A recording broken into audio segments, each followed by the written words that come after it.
Bienvenue dans le débat. Nicolas Sarkozy est en prison. Un ancien président derrière les barreaux. C'est une première sous la Ve République. Les deux images de cette journée. Vers 9h30 ce matin, la voiture de Nicolas Sarkozy qui pénètre dans la prison de la Santé, dans le 14e arrondissement à Paris. Et auparavant, vers 9h du matin, l'image de Nicolas Sarkozy et de Carla Bruni sortant de chez eux dans le 16e arrondissement de Paris avec le rassemblement de sa famille et de ses proches. Nicolas Sarkozy a été condamné à 5 ans de prison pour association de malfaiteurs dans l'affaire dite du financement libyen de sa campagne de 2007. L'ancien président a fait appel, mais il est incarcéré car l'exécution provisoire retenue contre lui en première instance rend cet appel non suspensif. Ses avocats ont fait une demande de mise en liberté.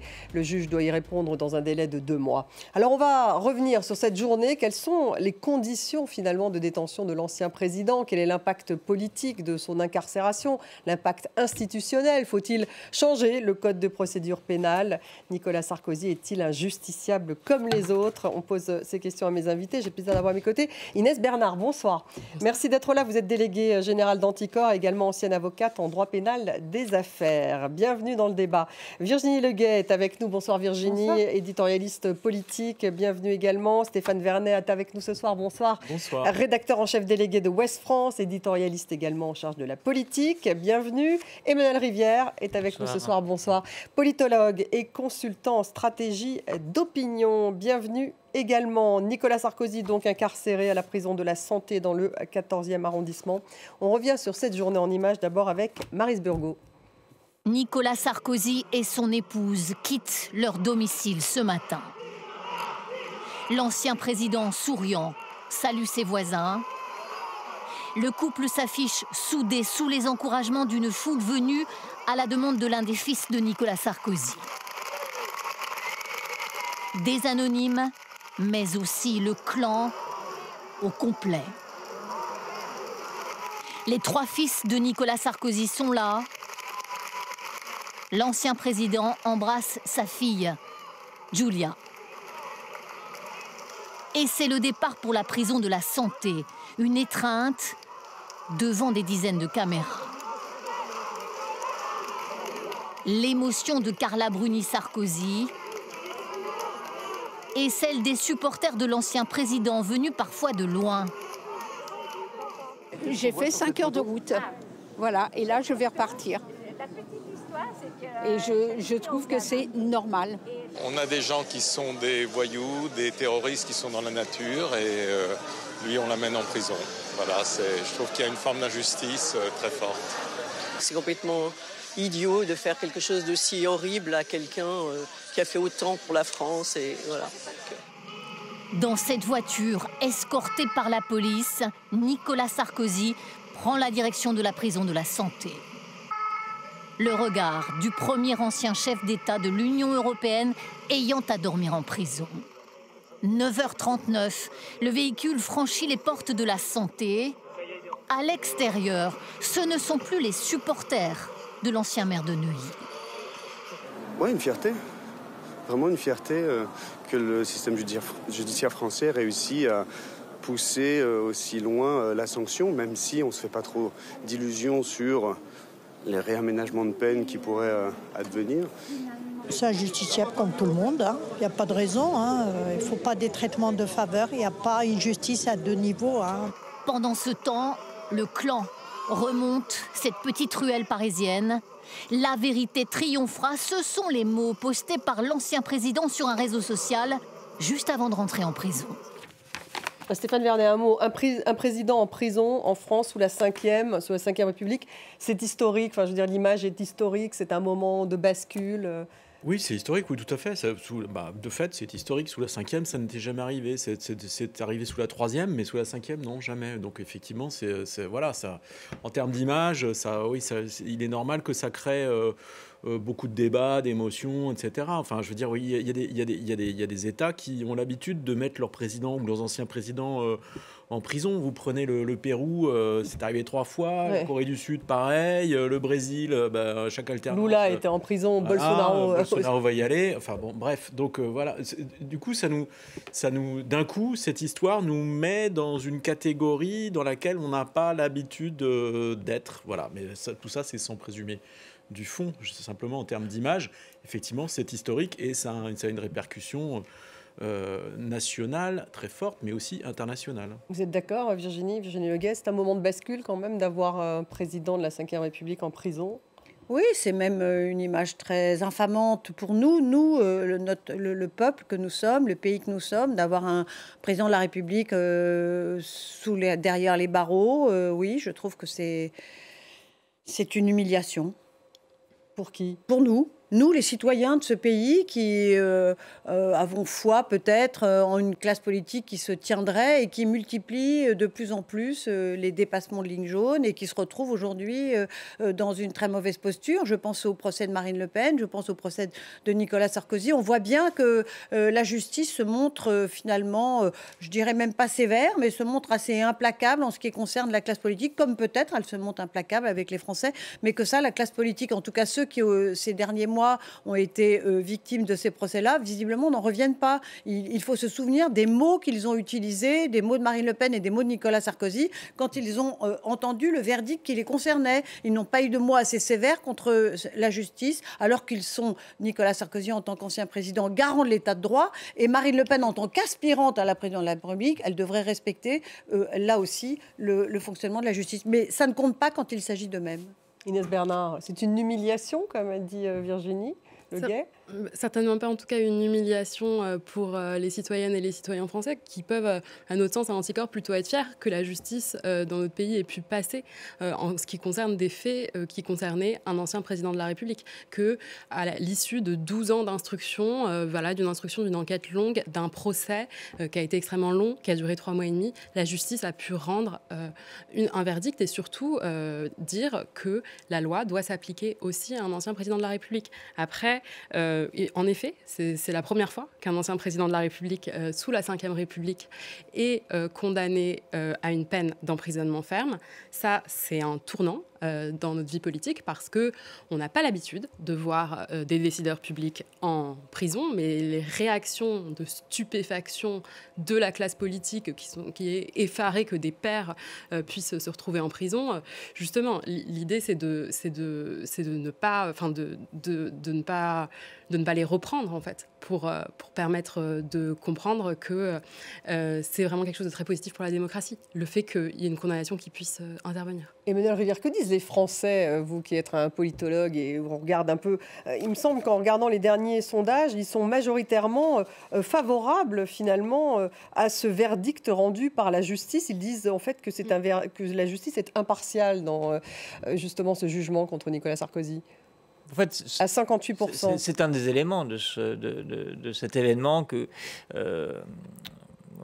consiste à voir un ancien chef de l'État, un ancien président de la République, effectivement en détention. Parce qu'il y a une dimension très symbolique de la prison comme étant une forme d'effectivité d'une peine. Un bracelet électronique, c'est pas tout à fait la même chose qu'un prison. Il y avait déjà ce sondage auquel vous faites référence, il est intéressant sur un autre aspect. Et là, BFM aussi. TV. Effectivement. Mais la question la plus intéressante de ce sondage, elle montre... qu'il y a 40%, 39% très exactement, c'est un sondage élable pour vos confrères de BFM TV, qui se disent indifférents. 40% qui se déclarent satisfaits, 2 fois plus nombreux de ceux qui se déclarent choqués. Et pour rebondir sur ce que disait Inès Bernard, moi je suis assez frappé par la différence de réaction entre en fait, le milieu auquel on appartient, qui présumait assez rapidement qu'il y allait avoir une émotion colossale, peut-être une indignation. Et il s'est produit exactement la même chose lorsque Marine Le Pen s'est vue condamnée avec une peine d'éligibilité. L'idée qu'il y aurait une réaction quasi insurrectionnelle. En fait, pas tant que ça. Et pour compléter, c'est vrai qu'il y a...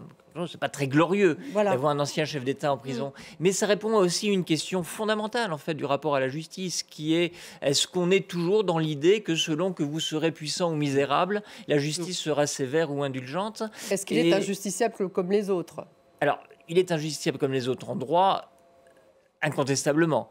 Dans les faits, pas du tout. La plupart des justiciables ne vont pas directement du bureau du juge d'instruction aux 20h de TF1 pour expliquer toutes les mauvaises, les mauvais cas qu'on a fait. Donc il y a ça aussi dans le rapport, évidemment. C'est un justiciable exceptionnel par son parcours, mais l'autre point qui est assez frappant, d'ailleurs, qui invite à réfléchir sur la manière dont ces affaires sont traitées, c'est qu'avant le prononcé de la condamnation, quand on parle de l'affaire, on est assez prudent.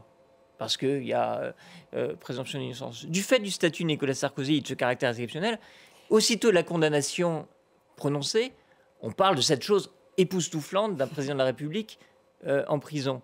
Je trouve qu'on parle finalement, du coup, assez peu, à part évidemment les journalistes d'investigation, assez peu des faits eux-mêmes dans cette histoire. Et c'est vrai que je trouve qu'il y a une forme de déséquilibre entre le commentaire de Nicolas Sarkozy en prison et ce que signifie avoir tenté d'obtenir de l'argent d'une puissance étrangère en contrepartie du réexamen du cas d'un terroriste. Ce qui pourrait être aussi un des éléments qui aurait pu occuper toute notre attention à un moment, et j'ai l'impression que ça ne l'a pas été tant que ça. On va y revenir, mais c'est vrai que sur l'image, ces conditions de détention interrogent beaucoup. Donc on va écouter son avocat, l'un de ses avocats, Jean-Michel Darrois, donc, qui est allé lui rendre visite aujourd'hui. Voilà ce qu'il dit sur ces conditions de détention. Il a vu sa femme, elle est passée. Ouais. Aujourd'hui, elle est passée. Oui. Il a eu un parloir avec Carla. Il a eu un parloir avec Carla. Il est dans une cellule de 9 mètres carrés. Il y a du bruit tout le temps. Il y a du bruit dans les prisons. Il y a tous les prisonniers font du bruit. Ils crient, ils hurlent, ils tapent contre les murs. Il envisage de passer son temps en écrivant, en faisant le plus de sport possible, en recevant les visites de sa famille, de ses avocats. Virginie Leguet, c'est une épreuve personnelle pour Nicolas Sarkozy de se retrouver, donc si j'ai bien compris, il est à l'isolement, il ne va avoir aucun contact avec d'autres détenus, mais il a accès à une bibliothèque, à une salle de sport, il a choisi 3 livres, dont le Comte de Monte Cristo. Bon. 3 livres dont il nous a clairement fait connaître le titre, l'auteur, le sujet, pour qu'on comprenne bien l'identification qu'il fait lui-même avec les livres qu'il va lire.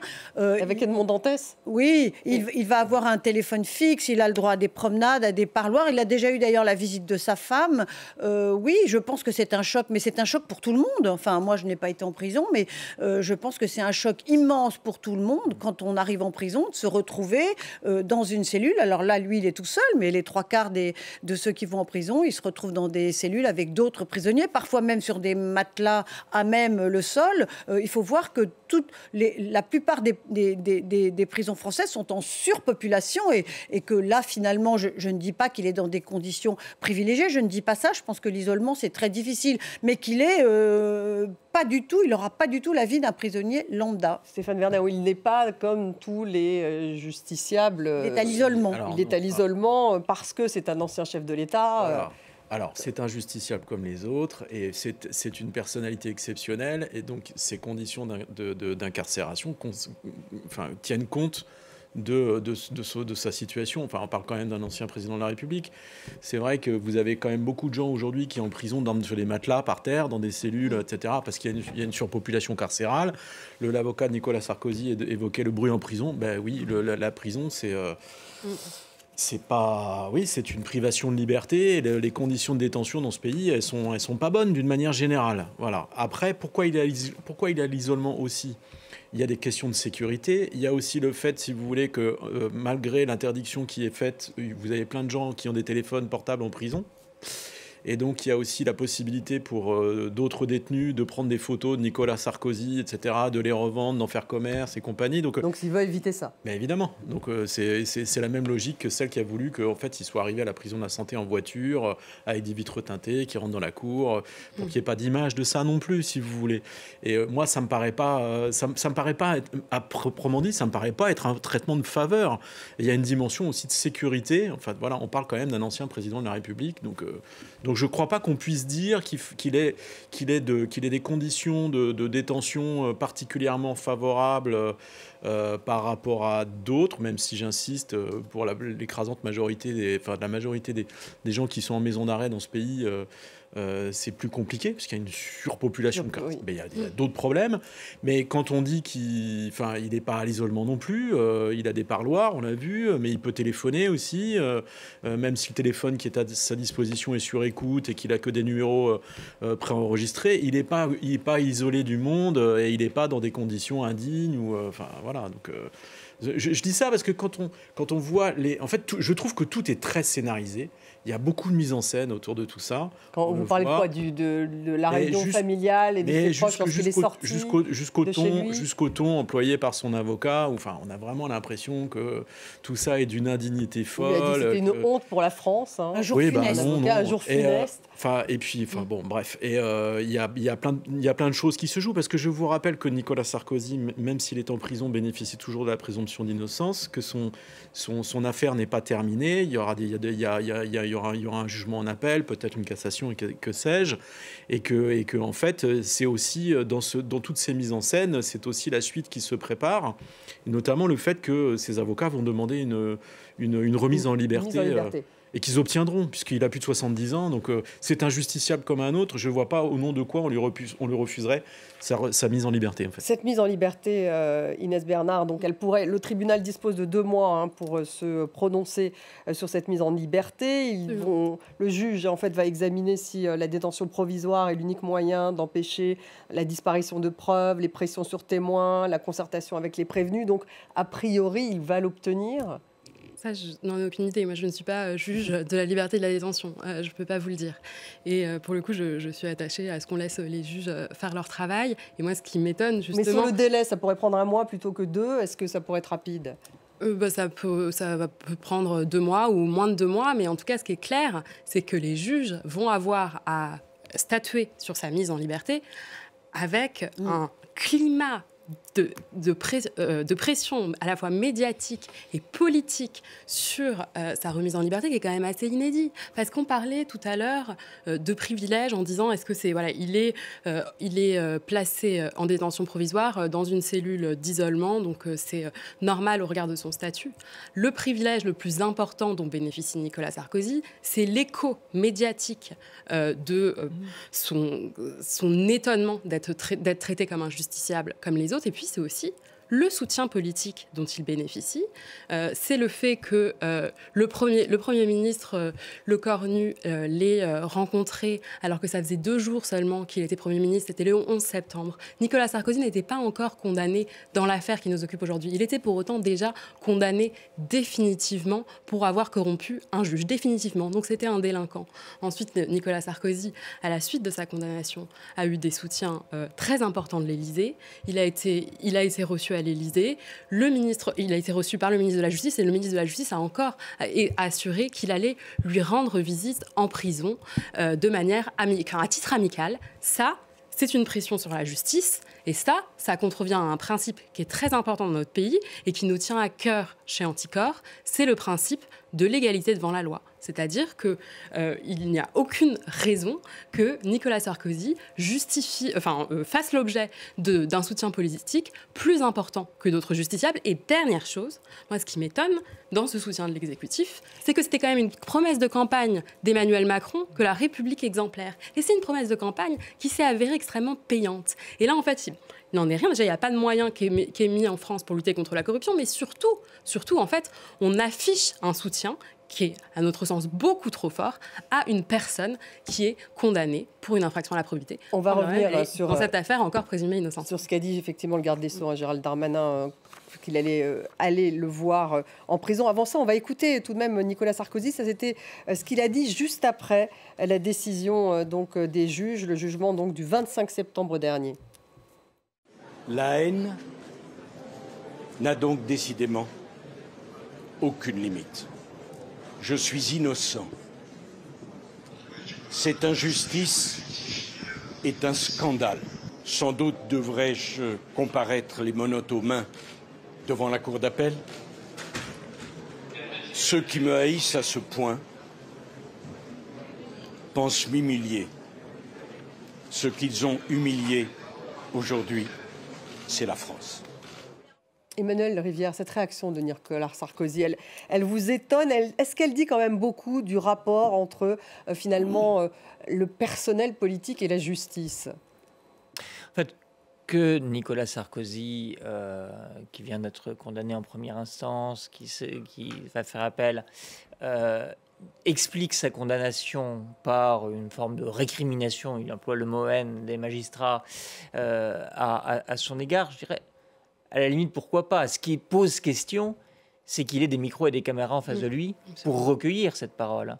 Ce qui est, en même temps, c'est un peu inévitable qu'il en est. Non, mais en tout cas, les conséquences de cela, c'est que finalement, le débat immédiatement a porté sur la manière dont la justice avait été rendue, avec un certain nombre de conséquences. Vous évoquiez tout à l'heure le sondage qui disait que la majorité des gens trouvaient que ce jugement était normal. Dans le même sondage, plus de 70% des gens se disent choqués par les menaces qui ont été subies par la présidente du tribunal, donc une formation qui a décidé, rappelons-le, de manière collégiale. Donc c'est vrai qu'il y a autour de, et j'en reviens à l'idée qu'il a beau être en droit injusticiable comme les autres, dans les faits, il y a toutes sortes d'exceptionnalités autour du fait qu'un président de la République, et il se trouve que c'est Nicolas Sarkozy, qui est par ailleurs un excellent communicant, très habité par l'histoire qu'il veut raconter. Et c'est là où la politique s'en mêle aussi. D'une certaine manière, il y a une forme de politisation de ce jugement, parce que ce qu'il décrit comme n'étant pas simplement une erreur judiciaire de son point de vue, mais l'effet d'un ressentiment, voire d'une adversité de la part des magistrats à son endroit, a été assez rapidement transformé en une espèce de débat politique, comme si les magistrats avaient commis un acte politique. Bon, là encore, les sondages tendent à penser majoritairement que ce n'est pas le cas. Mais en fait, quand on regarde au fond, et puis les réactions des différentes personnes qui peuvent être interrogées dans les micro-trottoirs, les personnes qui étaient là d'ailleurs autour du domicile de Nicolas Sarkozy, on voit bien que quelque part, il y a aussi une forme de réaction politique qui peut dire si ce jugement est un jugement conforme au droit, à part les gens qui ont lu les 4 pages du dossier, c'est-à-dire les magistrats, les avocats de la défense, les avocats de la partie civile, etc. Pas grand monde. Mais ça n'empêche pas des gens d'avoir une conviction, et cette conviction, elle va forcément puiser ailleurs. Et là où ça devient un tout petit peu dangereux, c'est que finalement, ça fait porter une question sur la manière dont la justice s'exerce dans ce pays. Et donc, ça répand une sorte de poison qui consisterait à suggérer que si Nicolas Sarkozy a été condamné, c'est parce que la justice serait politisée, ce qui est de manière s'attaquer à un des piliers de l'état de droit. Oui, mais en même temps, on a toujours l'impression que le rapport, Virginie Leguet, entre les politiques et la justice, c'est pas la première fois qu'il y a des tensions. Il y en a eu avec Marine Le Pen, il y en a eu même bien avant. C'est assez traditionnel, finalement, de parler d'acharnement judiciaire, de parler de justice politisée. Ça ne date pas, d'ailleurs, juste d'aujourd'hui. Enfin, ça a pris une proportion tout à fait nouvelle avec la condamnation de Marine Le Pen dans l'affaire des assistants parlementaires européens et dans le procès Sarkozy. Enfin, moi, franchement, entendre ce qu'a dit Marine Le Pen quand elle a entendu sa condamnation, entendre ce qu'a dit Nicolas Sarkozy, et vous venez de le rediffuser, je trouve ça extrêmement choquant. Et je trouve extrêmement choquant que Nicolas Sarkozy soit reçu à l'Élysée vendredi, que l'on la prenne lundi, c'est-à-dire que c'était évidemment pas à l'agenda officiel. Je trouve choquant que Gérald Darmanin dise « Oui, bien sûr, je vais aller le voir pour me rendre compte des conditions de sa détention. Il lui suffirait de passer un coup de fil à l'administration pénitentiaire pour savoir que sa détention... En fait, l'administration l'administration pénitentiaire, elle n'a aucune envie d'avoir la moindre difficulté avec Nicolas Sarkozy. Elle veut que ça se passe bien et qu'il ne souffre rien. Dans le fond, dans cette affaire, personne n'est à la bonne place. Entendre ce matin l'avocat Maître Darrois, lunettes de soleil, voix tremblante, nous expliquer que c'était un jour funeste, moi franchement je me suis dit mais non, il est son avocat. Il mélange peut-être les liens qu'il a avec Nicolas Sarkozy et son rôle d'avocat. Et tout est comme ça tout au long de la journée. Et je comprends que à force de jouer cette pièce où personne ne joue le bon rôle et où personne n'a le discours adapté à sa position dans la société ou dans la hiérarchie politique, je comprends que tout soit très confus. Et je suis assez soulagée d'entendre que les Français entendent clairement que quand quelqu'un est condamné, finalement, c'est peut-être pour de bonnes raisons. Dans le fond, ce que la classe politique développe depuis des mois, à savoir que la justice fait n'importe quoi, qu'elle est mue par la haine, comme le dit Nicolas Sarkozy, ou par la vengeance, ou par je ne sais quoi, les Français n'adhèrent pas à ce discours, et ça c'est très sain. Alors un mot tout de même sur ce jugement du 25 septembre. Donc il a été condamné à 5 ans de prison ferme, Nicolas Sarkozy, pour association de malfaiteurs, et le tribunal a assorti donc sa sentence, je le disais, d'une exécution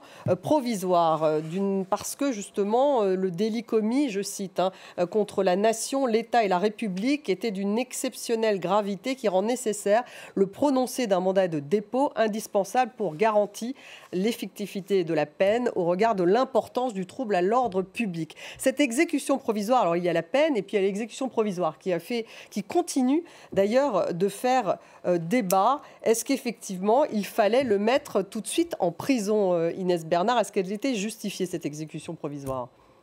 En tout cas, le tribunal a considéré que oui. Et l'exécution provisoire, c'est quelque chose qui existe pour s'assurer de l'effectivité de la peine. C'est-à-dire pour s'assurer que les personnes qui sont condamnées à des peines effectuent bien ces peines. Au regard des moyens qui sont dévolus à la justice économique et financière dans notre pays, l'exécution provisoire, en matière économique et financière, c'est quelque chose d'important parce que, on l'a dit tout à l'heure, les enquêtes préliminaires, les instructions, elles sont extrêmement longues. Pourquoi ? Parce que la justice économique et financière dans notre pays est exsangue, elle manque de moyens, elle le dit en permanence. Au parquet national et financier, il y a 20 magistrats pour traiter plus de 700 dossiers et en ce qui concerne les enquêteurs spécialisés, la situation est encore pire. Donc c'est pour ça que l'exécution provisoire... Et en fait, c'est souvent le cas. Une décision de justice pénale est souvent assortie 85% assortie d'exécution. 85% pour provisoire. Les peines de prison, pour les condamnations de peines d'emprisonnement de plus de 5 ans. Et là, c'est le deuxième argument, c'est que ce sont des faits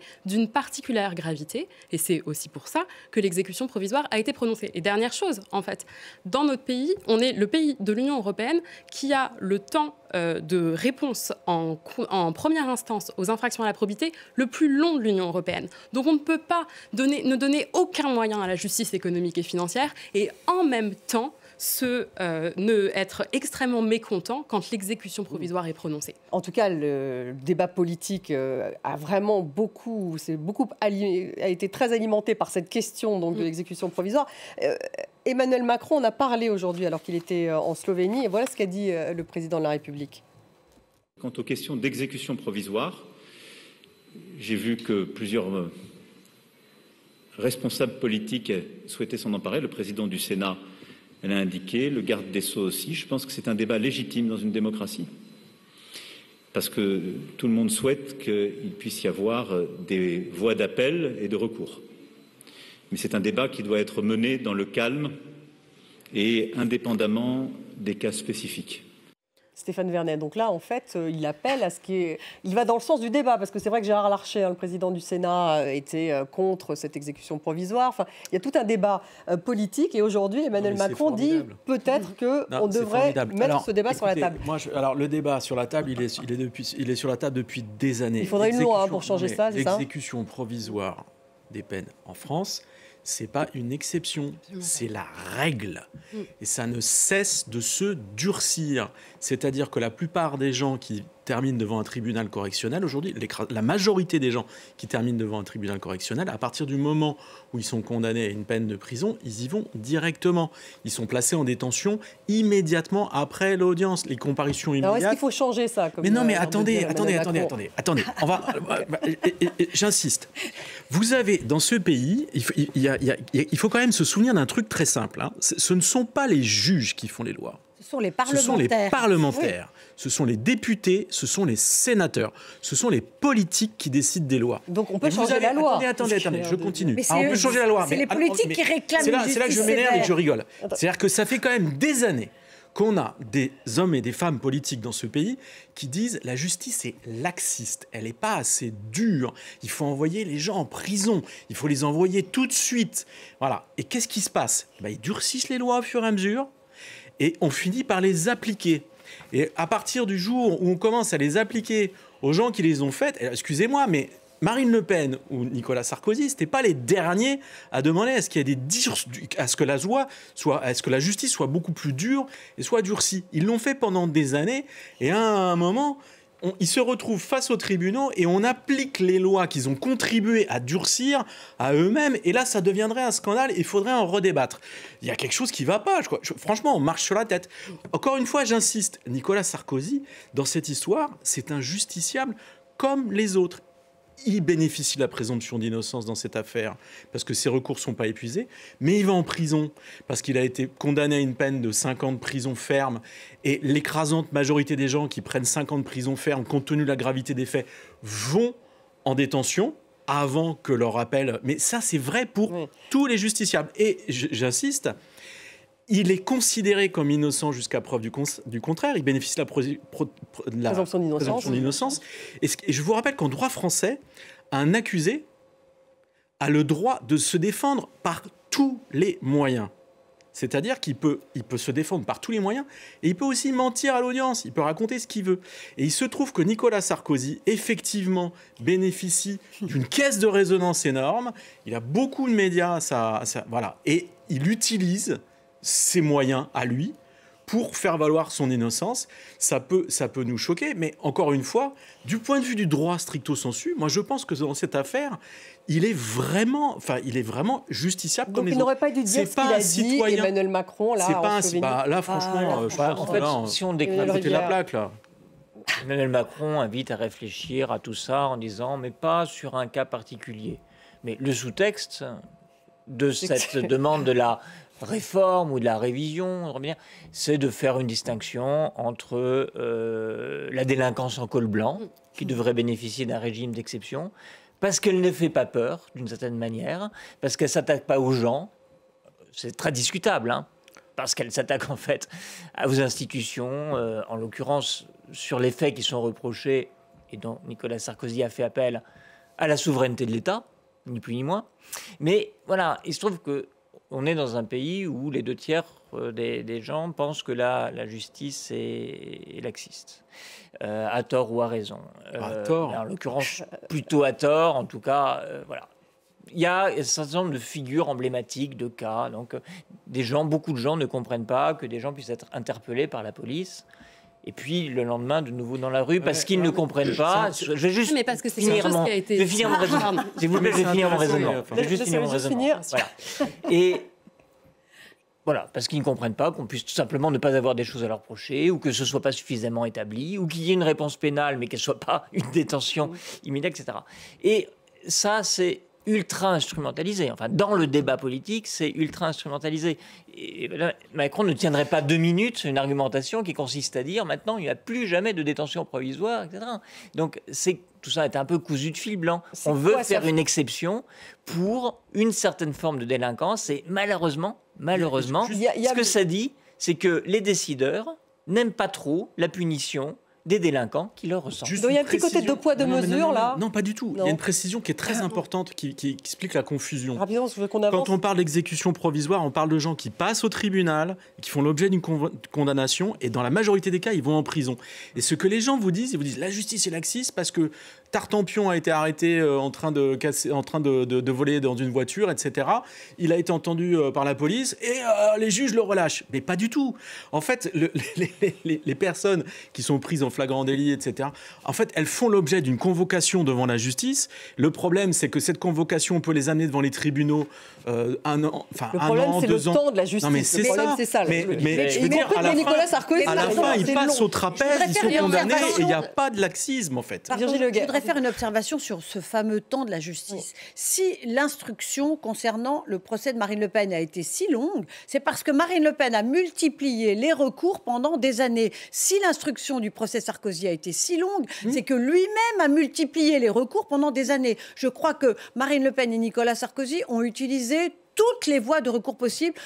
Quand je dis une dizaine, c'est peut-être même une vingtaine. Donc la justice, elle est lente parce que finalement, on la contraint à être lente et qu'on ralentit les procédures quand elles arrivent vers vous. Et puis une autre remarque rapide. Manque de moyens. Il y a quelque chose de schizophrénique dans cette classe politique qui effectivement demande que les textes soient votés lorsqu'elle est dans l'opposition ou qu'elle a besoin de montrer à son électorat qu'elle est très exigeante avec la justice. Les textes sont votés au Parlement et à l'Assemblée nationale et au Sénat. Et puis quand ça arrive directement pour elle, pour la personne en question, trouve ça totalement scandaleux. On ignore ce que fait la main droite et on proteste, c'est tout à fait schizophrénie étonnant. là. Oui. Un mot sur la lenteur de la justice, vous vouliez dire? Oui, sur la lenteur de la justice. Parce que même ce procès de Nicolas Sarkozy, on parle de 2007, mais je sais pas, moi si vous avez des enfants, vous leur parlez du procès d'il y a 2007, bon, franchement, il y a un vrai problème de lenteur de la justice. En 2007, j'étais au lycée, donc je... mais la lenteur de la justice, elle est liée en effet à des voies de recours, mais ça, les justiciables ont parfaitement le droit de les exercer, mais elle est liée, comme je vous le disais tout à l'heure, au manque de moyens de la justice économique et financière. Et ça, c'est, à mon sens, l'élément le plus important. Mais qu'on en vienne aujourd'hui à dire que le président de la République dise, garant de la séparation des pouvoirs, nous dise, bon, il faut réfléchir à l'exécution, à l'application de l'exécution provisoire, est-ce qu'il faut supprimer cette mesure d'exécution provisoire? Ça, pour le coup, moi, je voudrais vraiment dire que c'est extrêmement inquiétant, parce que quand des privilégiés, quand des délinquants économiques et financiers sont condamnés, on critique soit les juges, on l'a vu tout à l'heure, ou alors on critique la loi. Et ça, c'est vraiment une atteinte au principe d'égalité devant la loi. Impact politique, un choc politique. On va écouter quelques réactions à gauche et ensuite on va écouter justement la réaction du garde des Sceaux, Gérald Darmanin. On ne parle absolument plus des faits.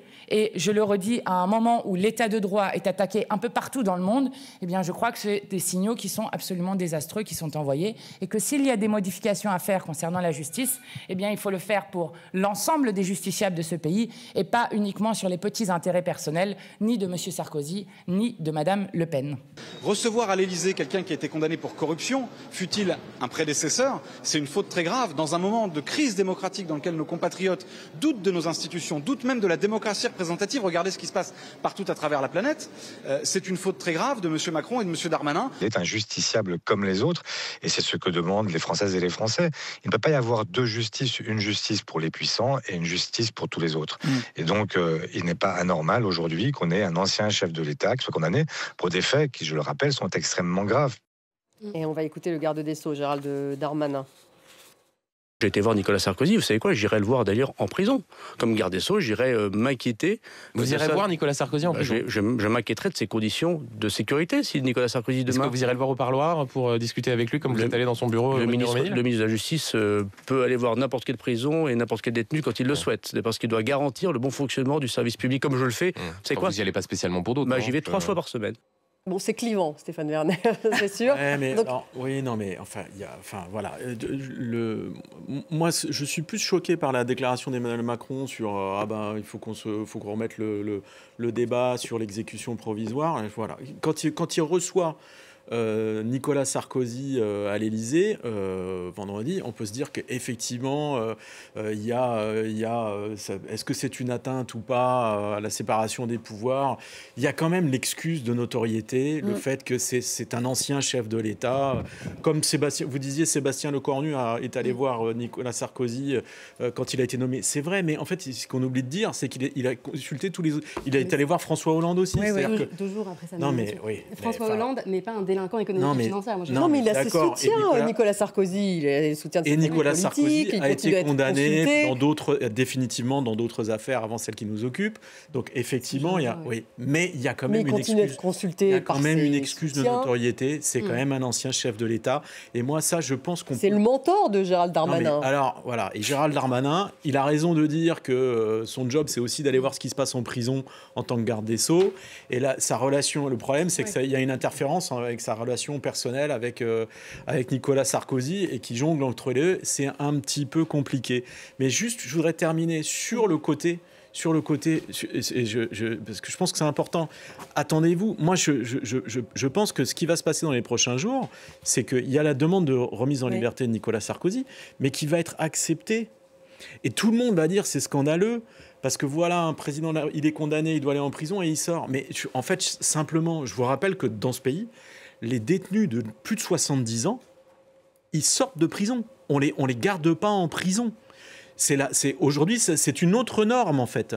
Et donc, je serais inversement, je serais choqué qu'on nous dise « Ah ben, Nicolas Sarkozy, on va le garder quand même en prison parce que c'est pas injusticiable comme les autres. » Si c'est injusticiable comme les autres, il a plus de 70 ans, je ne serais pas choqué qu'il soit... Mais sauf que ce sera interprété de manière complètement délirante, parce que dans ce... Oui, mais ça sera légal. Enfin là, si le juge décide de le libérer au bout d'un mois... Comme c'est injusticiable comme les autres, il faut accepter aussi que le juge de détention, enfin d'application des peines, puisse décider qu'en fait, on le remette en liberté parce qu'il a plus de 70 ans. Sur le côté politique, vous êtes choqué. Voilà. Est-ce que vous êtes choqué par cette proximité? Il a ses soutiens, c'est l'ancien président, il est consulté par d'ailleurs tout le personnel politique de droite. C'est pas du tout anodin. Il est toujours d'ailleurs au conseil d'administration d'un certain nombre de boîtes du CAC 40 qui ont décidé de le garder alors qu'il est en prison. Donc Lagardère notamment. Lagardère. Nicolas Sarkozy, sur l'affaire du financement libyen de sa campagne de 2007, a fait appel de sa condamnation. Il est présumé innocent. Il a le droit à tous les recours dus à sa situation. Il se trouve qu'il a effectivement été condamné définitivement dans une affaire antérieure. Mais ok, il y a eu, sur une affaire particulière, l'affaire dite Bismuth. Sur l'affaire libyenne, on aurait pu imaginer, par rapport à votre débat, que compte tenu de la gravité des faits qui lui sont reprochés, politiquement, tout en étant présumé innocent, Nicolas Sarkozy soit tout d'un coup considéré comme radioactif, infréquentable. D'accord, il a fait appel, mais il y aura un jugement en appel. Vous dites ça parce qu'il y a un lien justement avec l'attentat, c'est la famille, c'est Kadhafi et c'est... Ce qui est reproché à Nicolas Sarkozy, c'est d'avoir laissé des collaborateurs négocier un financement par une puissance étrangère, donc en échange du réexamen de la situation judiciaire d'un terroriste. Donc ça pourrait inciter à la prudence. Donc c'est la question que je me pose aujourd'hui, compte tenu de la manière dont est traité Nicolas Sarkozy d'un point de vue encore une fois politique. C'est qu'est-ce qui se passera s'il est condamné en appel? Est-ce qu'il changera à ce moment-là de statut? Est-ce que là on se dira ben non, ce qu'il a fait et que la justice considérera avoir fait, voilà. Et inversement, mais qu'est-ce qui se passera si la décision en appel ne confirmait pas la condamnation en première instance? Virginie Leguet. Oui, j'ai entendu aujourd'hui la sœur d'une des victimes de l'attentat du DC-10 qui a assisté au procès et qui a dit « Mais attendez, moi j'assiste à cette journée avec stupéfaction. On oublie que la victime, ce n'est pas Nicolas Sarkozy, c'est tous ceux qui sont morts dans cet attentat et qui aujourd'hui n'ont plus la parole. » Et elle a fait état de son indignation, de sa colère et surtout de sa solitude. Autrement dit, ce qu'on nous raconte, c'est pas ce qui s'est réellement passé, c'est pas ce que nous on a entendu au procès. Et elle se sentait totalement écartée de toute attention et de toute considération. Mais elle le disait sans haine, elle le disait avec une infinie désolation. Et ça m'a beaucoup frappée. Inès Bernard. Oui, je suis d'accord avec ce qui vient d'être dit. Moi, on était à Anticor tous les jours au procès et on a entendu les dépositions des parties civiles des victimes de l'attentat du DC-10. Et oui, c'est sûr qu'il faut considérer qui sont les véritables victimes. C'est d'après le tribunal, ces familles de victimes et puis c'est aussi les associations de lutte contre la corruption qui ont été déclarées recevables. Pourquoi? Parce que Nicolas Sarkozy a été condamné pour association de malfaiteurs en vue de commettre quelle infraction? Une infraction très grave qui est l'infraction de corruption. Et on parlait tout à l'heure de la peine, de la gravité de la peine. La peine encourue, elle était encore plus grave. Elle était de 10 ans. Ça, c'est un point, à mon sens, aussi important à rappeler. Merci beaucoup. Voilà ce qu'on pouvait dire donc, sur cette première journée d'incarcération de Nicolas Sarkozy à la prison de la Santé. Merci Inès Bernard, Emmanuel Rivière, Stéphane Vernet. Merci Virginie Leguet. Merci à vous tous de nous avoir suivis. Vous retrouvez l'émission sur les réseaux sociaux et je vous dis à demain.